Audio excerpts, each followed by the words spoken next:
Serangan rudal Iran menembus pertahanan udara Amerika Serikat di Timur Tengah. Amerika Serikat terjebak dua konflik bersamaan di Laut Merah dan juga Timur Tengah.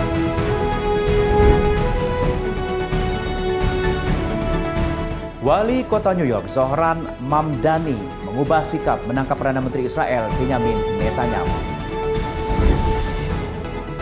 Halo pemirsa, apa kabar Anda hari ini? Anda menyaksikan program Mata Dunia, program yang memberikan informasi dari berbagai penjuru belahan dunia bersama saya, Ishakan.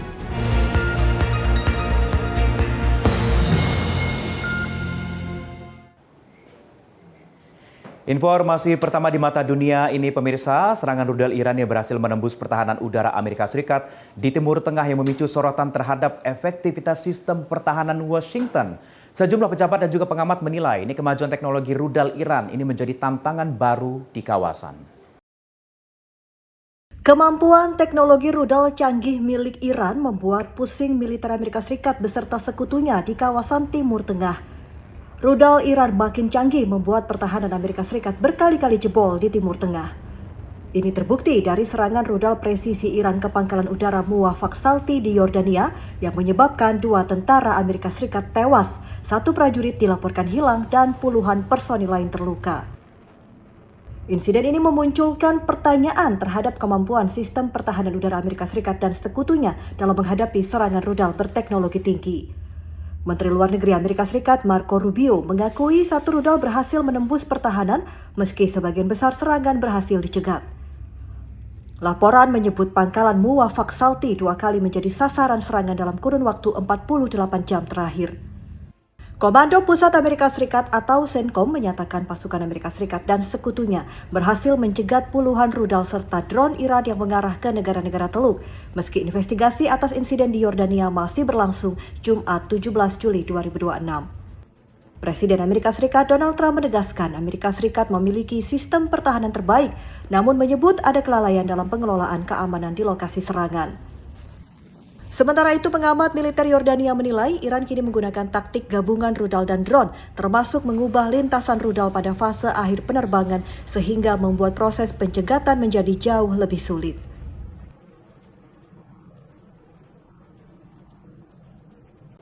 Iran melayangkan peringatan keras kepada Bulgaria mengenai rencana penempatan pesawat militer Amerika Serikat di wilayah negara tersebut.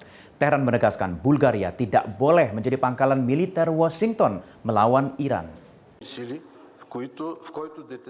Iran mengeluarkan peringatan langsung kepada Bulgaria terkait rencana menampung pesawat militer Amerika Serikat. Kementerian Luar Negeri Iran memperingatkan Bulgaria agar tidak mengizinkan wilayahnya digunakan sebagai basis operasi militer Amerika Serikat. Peringatan ini muncul setelah pemerintah Bulgaria mengusulkan penempatan sementara 8 pesawat pengisian bahan bakar udara milik Amerika Serikat di pangkalan udara Besmer. Juru bicara Kementerian Luar Negeri Iran, Esmail Bagai, menyatakan setiap dukungan terhadap serangan Amerika Serikat bisa menjadikan Bulgaria terlibat dalam agresi dan kejahatan perang. Menanggapi hal ini, pemerintah Bulgaria menegaskan penempatan pesawat bersifat defensif dan tidak berkaitan dengan operasi militer di Timur Tengah. Komando Eropa Amerika Serikat menyatakan tetap mempertahankan kesiapsiagaan di sayap timur NATO serta terus berkoordinasi dengan pemerintah Bulgaria dan para sekutu. Kementerian Luar Negeri Bulgaria juga membantah klaim bahwa wilayahnya akan digunakan untuk menunjang serangan terhadap Iran, serta menegaskan tidak ada operasi militer di Timur Tengah yang dilancarkan dari Bulgaria. Di tengah memanas kembali hubungan Washington dan Teheran, Bulgaria mendorong kedua pihak menghentikan aksi militer dan kembali ke meja perundingan demi mencapai gencatan senjata yang berkelanjutan. Amerika Serikat meminta Israel tidak terlibat dalam gelombang terbaru serangan udara ke Iran. Langkah ini disebut sebagai upaya Washington menjaga peluang diplomasi dan juga mencegah konflik meluas di Timur Tengah.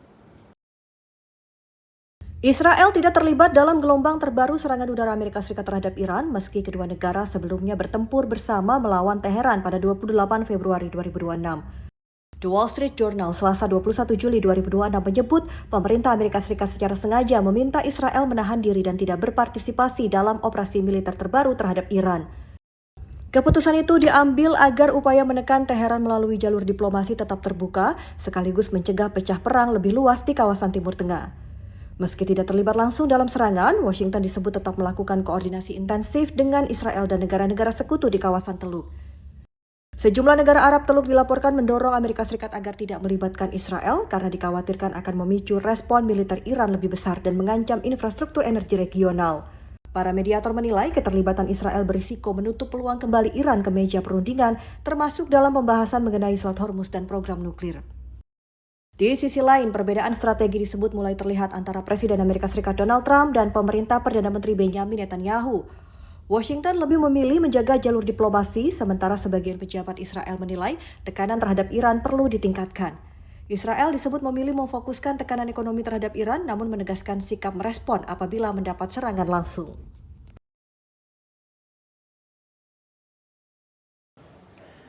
Setelah 11 hari melancarkan serangan ke Iran, Amerika Serikat menyatakan masih membuka peluang negosiasi mengakhiri konflik.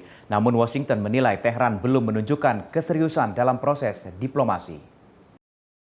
Menteri Luar Negeri Amerika Serikat Marco Rubio menegaskan Washington siap melakukan negosiasi dengan Iran selama komitmen telah disepakati dihormati. Rubio menyatakan Amerika Serikat akan menempuh jalur diplomasi apabila Iran menunjukkan keseriusan dalam pembicaraan. Hal ini disampaikan Marco Rubio saat pertemuan Perserikatan Bangsa-Bangsa Asia Tenggara di Filipina pada Rabu 22 Juli 2026. Di tengah pernyataan ini, serangan militer Amerika Serikat ke wilayah Iran memasuki hari ke-11 secara berturut-turut. Rubio menegaskan penolakan Amerika Serikat terhadap upaya Iran menguasai Selat Hormuz dinilai bisa mengancam kebebasan pelayaran internasional dan stabilitas pasokan energi dunia. Dalam kunjungannya ke Filipina, Rubio menyebut hubungan Amerika Serikat dengan negara-negara ASEAN memiliki arti strategis karena masa depan kawasan Indo-Pasifik dinilai akan menentukan arah abad ke-21. Sementara itu, Presiden Amerika Serikat Donald Trump kembali mengancam akan menyerang fasilitas nuklir Iran di Natanz. Iran merespon dengan menegaskan bahwa setiap serangan baru akan dianggap sebagai perluasan perang dan bisa memicu serangan balasan terhadap kepentingan Amerika Serikat beserta sekutunya di kawasan. Kami akan kembali usai jeda, tetaplah bersama kami.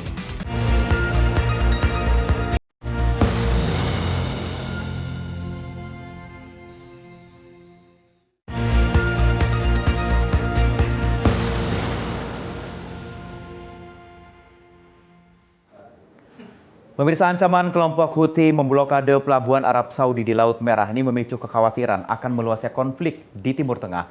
Kondisi ini dinilai berpotensi menyeret Amerika Serikat ke dua medan konflik secara bersamaan. Ancaman Houthi memberlakukan blokade terhadap Arab Saudi di Laut Merah bisa memperluas perang Iran dan menambah beban militer Amerika Serikat yang sudah fokus pada penghentian serangan Teheran di seluruh wilayah. Kelompok Houthi di Yaman menyatakan tidak akan mengizinkan kapal memuat atau membongkar muatan di pelabuhan Arab Saudi di Laut Merah Senin 20 Juli 2026. Jika dilaksanakan, blokade tersebut berpotensi mengganggu ekspor minyak Arab Saudi dan memengaruhi pasokan energi global. Presiden Amerika Serikat Donald Trump menyatakan Washington siap merespon apabila ancaman Houthi benar-benar direalisasikan. Operasi militer terhadap Houthi akan menambah beban pasukan Amerika Serikat yang saat ini masih terlibat konflik dengan Iran. Amerika Serikat berisiko membagi kekuatan militernya ke dua front sekaligus, yaitu di kawasan Teluk dan Laut Merah. Selain membutuhkan kapal perang dan pesawat tempur tambahan, operasi melawan Houthi juga dinilai bisa menguras persediaan amunisi dan sistem pertahanan udara Amerika Serikat. Meski pernah menjadi sasaran serangan koalisi pimpinan Arab Saudi dan Amerika Serikat, kelompok Houthi dinilai masih memiliki kemampuan mengganggu jalur pelayaran di Laut Merah dan Selat Bab el-Mandeb. Houthi kemungkinan akan menghadapi tantangan mendapatkan pasokan lantaran blokade terus berlanjut terhadap Iran. Hingga kini, ratusan pesawat militer dan lebih dari 20 kapal perang Amerika Serikat masih beroperasi di Timur Tengah dengan sebagian pasukan tambahan terus dikerahkan ke kawasan.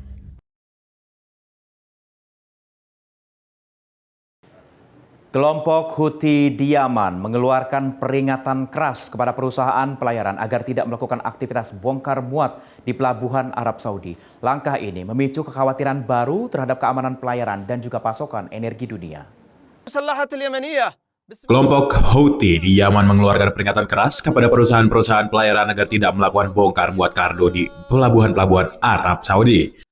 Kelompok Houthi mengirimkan surat elektronik kepada sejumlah perusahaan pelayaran berisi larangan membongkar muat kargo di seluruh pelabuhan Arab Saudi Senin 20 Juli 2026. Dalam peringatan ini, Houthi menegaskan kapal yang tetap beroperasi di pelabuhan Arab Saudi berisiko menjadi sasaran serangan. Surat ini dikirim Humanitarian Operations Coordination Center atau HOCC, lembaga selama ini menjadi saluran resmi Houthi dalam menyampaikan peringatan kepada industri pelayaran. Houthi juga mengimbau perusahaan pelayaran meningkatkan kehati-hatian dalam setiap transaksi, serta memperingatkan ada sanksi bagi pihak melanggar larangan tersebut. Kebijakan ini disebut sebagai blokade laut terhadap Arab Saudi dan dinilai berpotensi memperluas konflik di Timur Tengah, termasuk meningkatkan ketegangan dengan Amerika Serikat. Blokade terhadap pelabuhan Arab Saudi di Laut Merah dinilai bisa mengganggu rantai pasok energi global dan memperburuk kelancaran perdagangan internasional. Sejumlah pelaku industri pelayaran menilai pesan tersebut lebih merupakan penegasan kehadiran Houthi di kawasan dibandingkan ancaman baru yang langsung berdampak.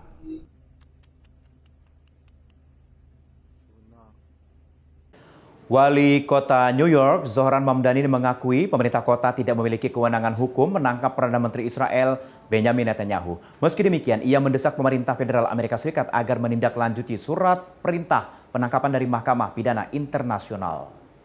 Benjamin Netanyahu is a war criminal, the architect of a horrific genocide.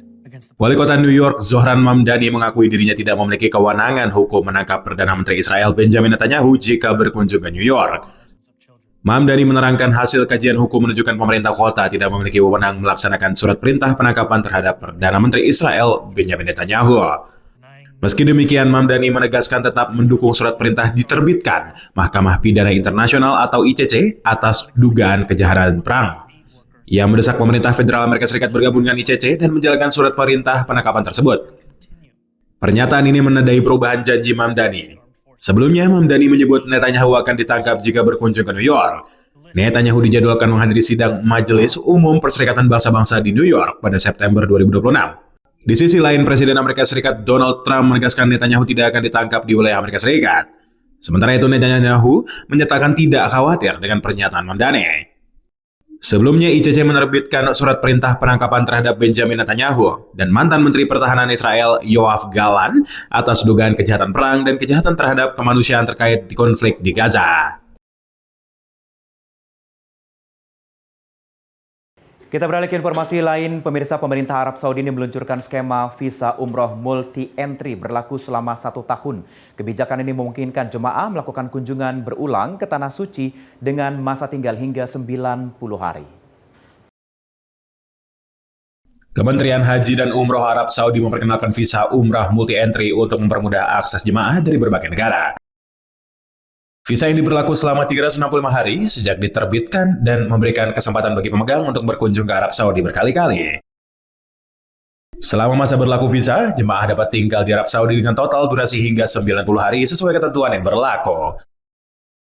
Kebijakan ini menjadi bagian dari program Saudi Vision 2030 bertujuan meningkatkan kualitas layanan dan pengalaman ibadah bagi para jemaah.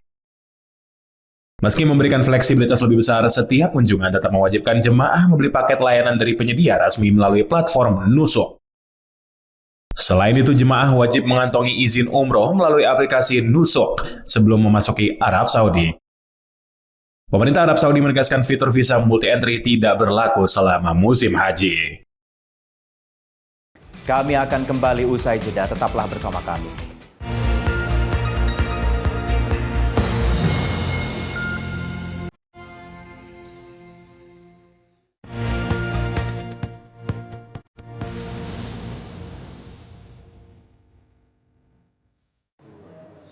Pemirsa, gelombang panas melanda Paris, Prancis mendorong warga mencari cara cepat untuk menyejukkan rumah. Alih-alih membeli, banyak warga memilih menyewa pendinginan udara portable selama musim panas.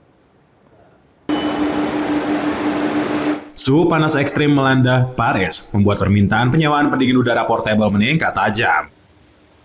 Layanan penyewaan AC portable menjadi solusi praktis bagi warga yang tinggal di apartemen bergaya Haussmann yang sulit dipasangi sistem pendingin udara permanen.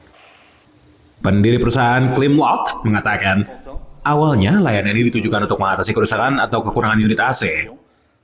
Namun tinggi suhu memicu lonjakan permintaan dari rumah tangga. Biaya sewa AC portable ditawarkan mulai dari 12,5 euro atau setara Rp250.000 per hari, menjadikannya pilihan lebih fleksibel dibandingkan membeli perangkat yang baru. Menurut Climlock, permintaan meningkat drastis setiap kali gelombang panas terjadi. Pada bulan Juni lalu, jumlah permintaan meningkat hampir 50 kali lipat dibandingkan periode sama tahun sebelumnya. Prancis menjadi salah satu negara di Eropa yang terdampak gelombang panas berkepanjangan. Kondisi cuaca panas dan kering meningkatkan resiko kebakaran hutan di berbagai wilayah. Fenomena ini menunjukkan bahwa dampak perubahan iklim kian mendorong masyarakat mencari berbagai cara untuk beradaptasi dengan suhu ekstrim. Seorang seniman dan juga restorator di kota Aleppo, Suriah ini berupaya menghidupkan kembali lukisan dan juga ikon bersejarah yang rusak akibat perang. Melalui proses restorasi memakan waktu bertahun-tahun, warisan seni dan juga budaya berhasil diselamatkan dari ancaman kehancuran.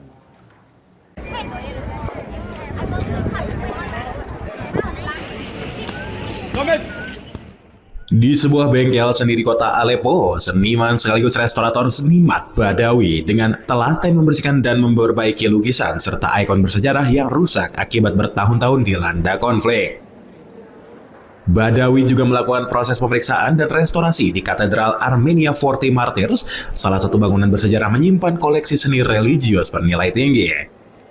Menurut Badawi, perang menyebabkan banyak gereja, rumah, dan juga bangunan bersejarah di Aleppo mengalami kerusakan parah sehingga kebutuhan akan restorasi karya seni meningkat drastis. Pada masa awal konflik, proses restorasi berlangsung dalam kondisi sulit karena pasokan listrik tidak stabil, serta keterbatasan peralatan dan bahan khusus untuk memperbaiki karya seni bersejarah.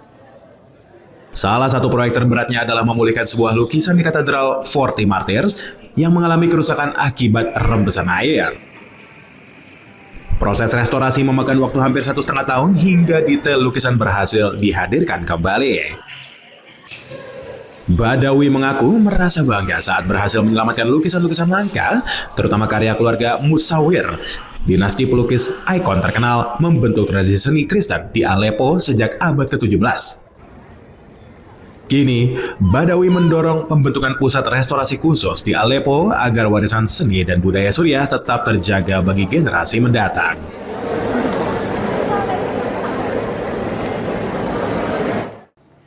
Pemirsa, Oman merupakan negara di semenanjung Arab yang kaya akan sejarah, budaya, dan juga keindahan alam. Selain itu, Oman juga menjadi saksi penyebaran Islam sejak abad ke-7.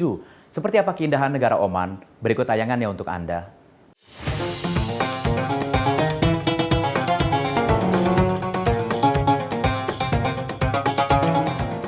Selamat datang di Oman.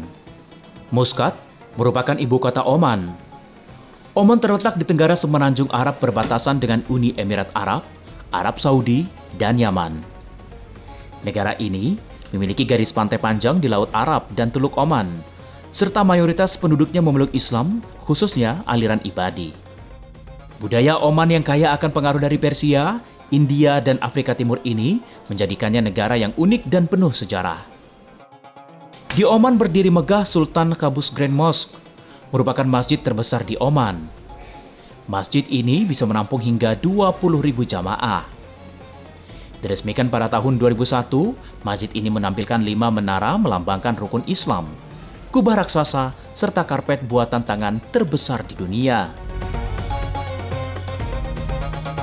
Setelah mengagumi keindahan arsitektur dan keagungan spiritual, kita beralih ke keindahan alam Oman yang menakjubkan, yaitu Wadi Sab, lembah tersembunyi dengan air jernih dan tebing yang menawan.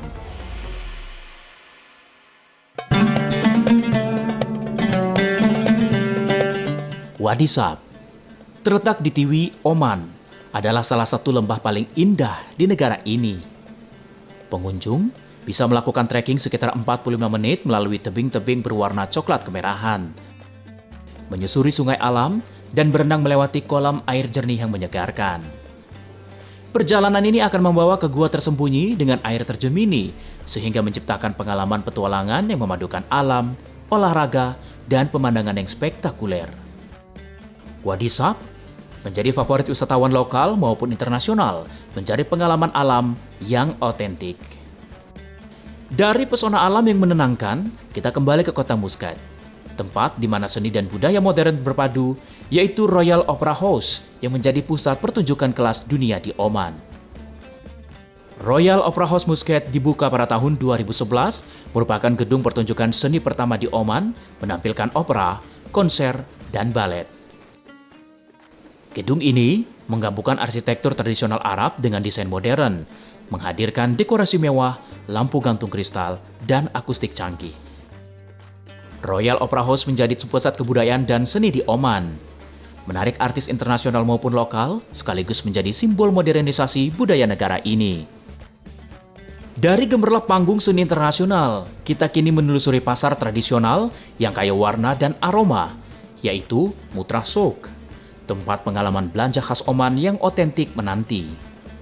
Mutra Souk adalah salah satu pasar tertua dan terkenal di Oman yang berusia lebih dari 2 abad. Terletak di pusat kota Muscat, pasar ini menawarkan tekstil, perhiasan perak, rempah-rempah, kerajinan tangan, dan barang antik. Suasananya ramai, dengan lorong-lorong sempit dan aroma khas rempah serta dupa membawa pengunjung merasakan kehidupan tradisional Oman. Mutra Souk tidak hanya menjadi destinasi belanja, tetapi juga jendela untuk memahami warisan budaya dan sejarah perdagangan negara ini. Setelah menyelami suasana pasar tradisional, perjalanan kita berlanjut ke Bait Al-Zubair Museum.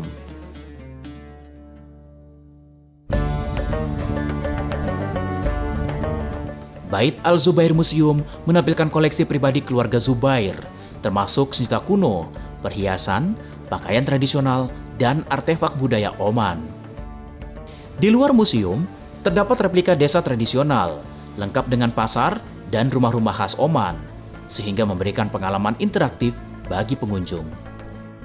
Museum ini menjadi jendela untuk memahami sejarah, kehidupan, dan budaya masyarakat Oman dari masa lalu hingga kini, sekaligus melestarikan warisan tradisi bagi generasi mendatang. Dari arsitektur megah hingga keindahan alam dan pasar tradisional, Oman menawarkan pengalaman yang memadukan sejarah, budaya, dan alam. Sebuah destinasi yang sayang untuk dilewatkan bagi siapapun yang ingin mengenal semenanjung Arab lebih dekat.